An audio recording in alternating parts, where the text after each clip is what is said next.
Hello, welcome to the James Linker Experience. Let's dive down those rabbit holes. POV, you and your friends are tied up and trapped in cages. You have 1 hour to escape.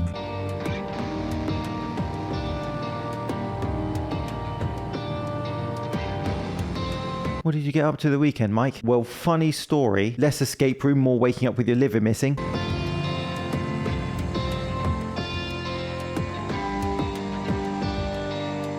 Have any of you done escape rooms? Was it fun or did you freak out?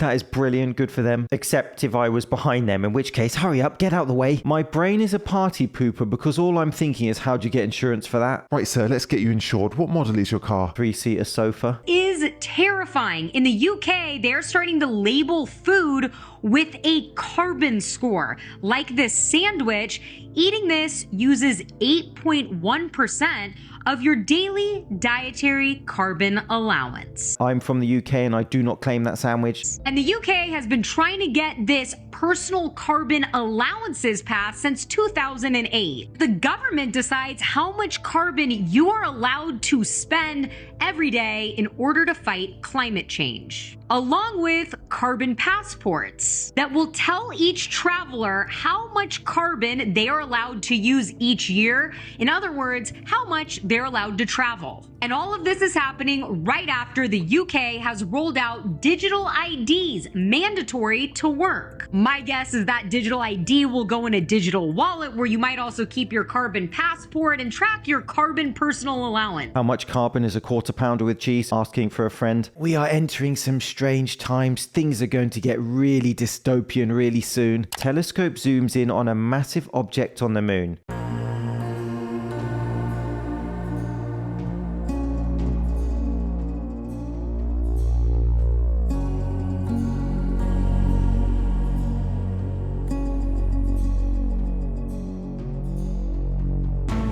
I love this type of stuff. To me, right? Don't laugh, or you can laugh. Here comes some of my pyramidalia, whatever. That looks like two pillars with a stone laid on top. Let me use my technical skills to draw that.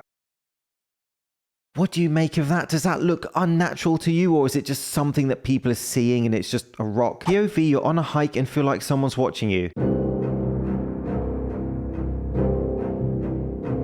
Well, that's terrifying. Not that there's a demon watching, but your friend agreed to paint her face like that and crawled into a cave. Well, she's a trier, I'll give her that.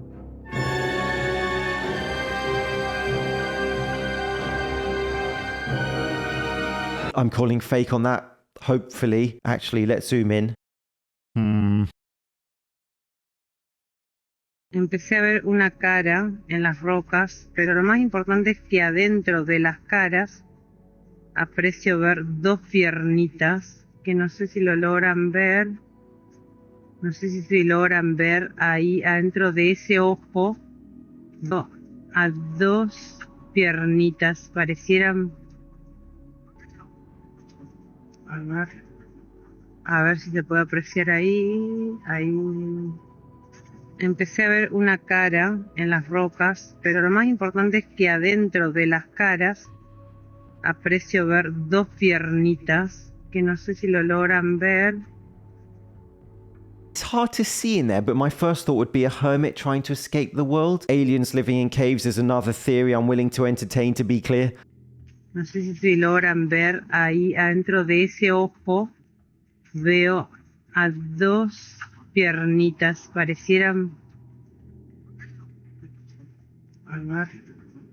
A ver si se puede apreciar ahí. Have any of you experienced something strange on a hike out in nature? Let me know. I'm sure someone's got a crazy story. Not tripping, right? Y'all can see that too.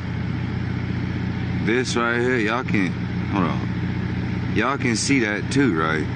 Apparently there's a huge UFO in the sky. That video from the other night that went viral on here, and you can see I first show the whole coastline so people have a perspective, and then I zoom in on the orb, which was 3 to 5 times brighter than any star in the sky. And look what goes above it. Look what flies by. That triangular craft is moving at least 5 times faster than any jet. So I look at the jets out here all the time. They move, 450 miles an hour, 500 miles an hour.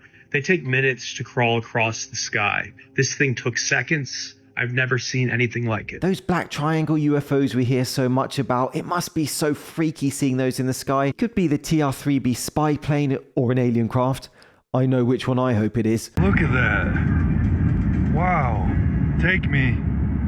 Take me now. Alright mate, don't be needy. Make the aliens work for their probing.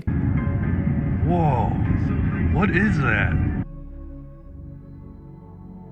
Clouds shaped like UFOs, I'm telling you, and I don't care. Cloaked alien crafts or clouds. Let's talk about Will Ferrell. I found this next clip from an episode of SNL. He's the man in red.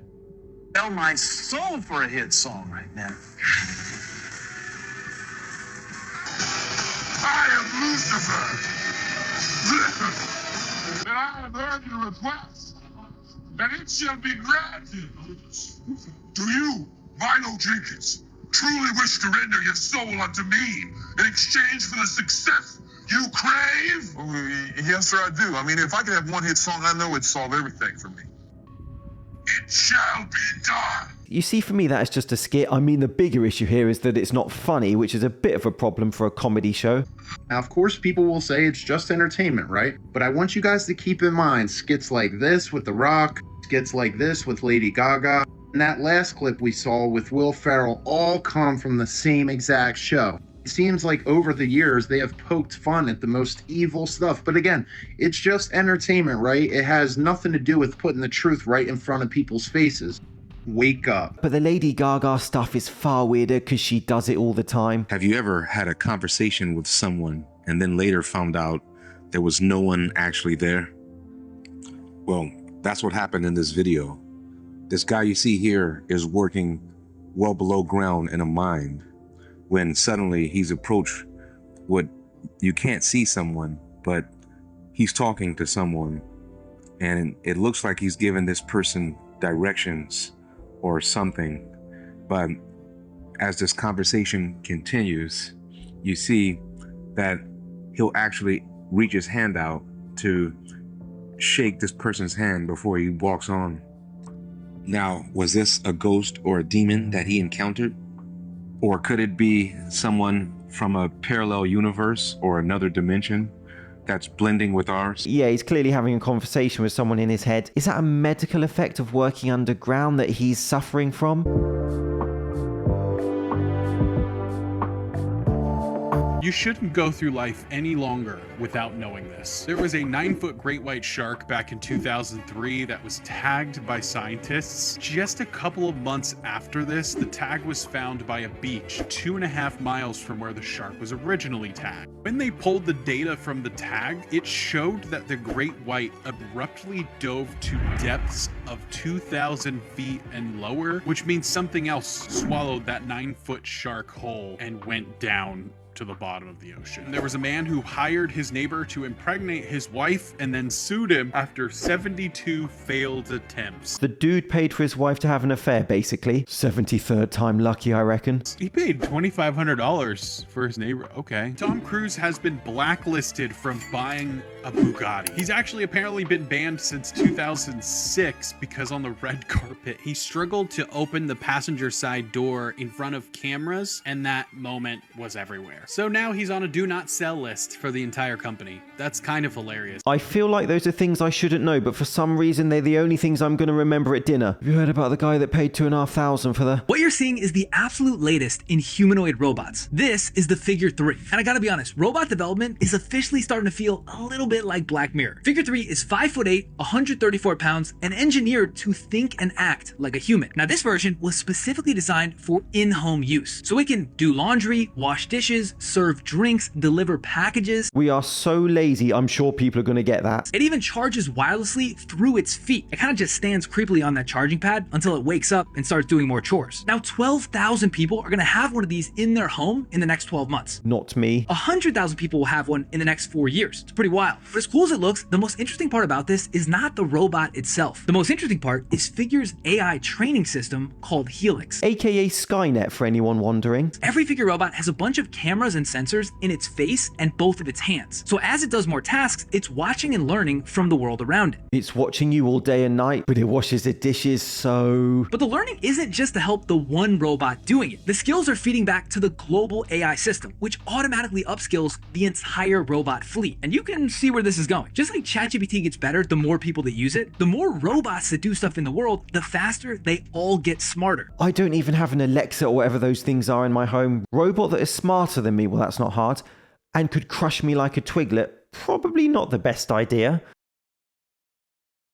We may have just witnessed history. Yesterday, 22-year-old inventor Julian Brown ran the first ever muscle car on Plastoline, his 110-octane gasoline he converted from plastic waste. I remember him. He was in one of my previous videos, and he said that he thought someone had messed with his car so that he would have an unforeseen accident. As the live stream from Atlanta showed, he turned on the car to demonstrate there was no fuel inside. And sure enough, it didn't start. He then filled the car with a canister of Plastoline, pressed the button, and the rest is history. It's fine. Multi-billion-dollar petrol companies won't mind a bit of competition. He did invent the world's first solar continuous microwave pyrolysis reactor, which fundamentally changes how expensive and renewable this process is. And he did all of this without the backing of large corporations, and he was able to build this in his own backyard. I'm James Linker. Thank you so much for watching. See you soon.